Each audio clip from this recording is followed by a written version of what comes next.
My teenage son hadn't spoken a full sentence to me in 2 years, and then his teacher called me and said something that made me pull over and sit on the side of the road.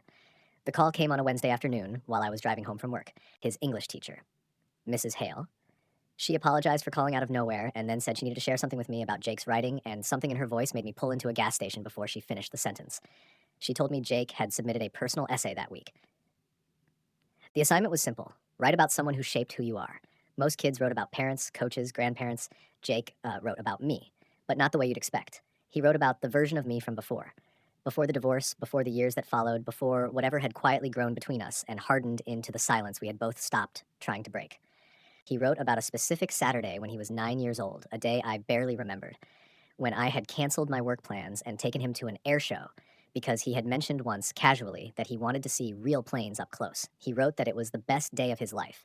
He wrote that he kept waiting for that version of his dad to come back and had started to believe he wasn't going to. Mrs. Hale read me the last line directly. She said she had been teaching for 19 years and that she called parents when she was worried, and she was worried. I sat in that gas station parking lot for a long time after she hung up. 2 years of silence, and I had been telling myself it was teenage distance, normal adolescent withdrawal, something he would grow out of. I had been so committed to that explanation because the alternative, that he was waiting for a version of me I had stopped being, was too heavy to pick up and look at directly.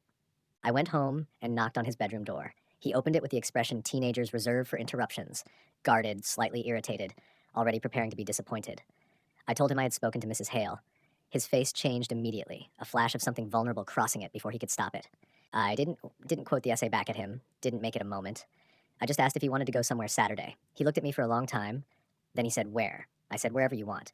He picked a car show 40 minutes away, something I knew nothing about, and told him so, which made him almost smile. We spent 4 hours walking between cars while he explained things I didn't understand, and I asked questions and genuinely listened. And somewhere in the middle of it, the silence that had lived between us for 2 years just quietly lost its grip. He talked the whole drive home. Not about anything important, about the cars, about a friend at school, about a video game he was playing. Ordinary conversation. The kind that sounds like nothing and means everything. I tucked that day away somewhere safe, and I have been showing up for the small ones ever since. He still doesn't know I pulled over on the side of the road and cried before I came home that Wednesday. He doesn't need to know. He just needs me to keep showing up.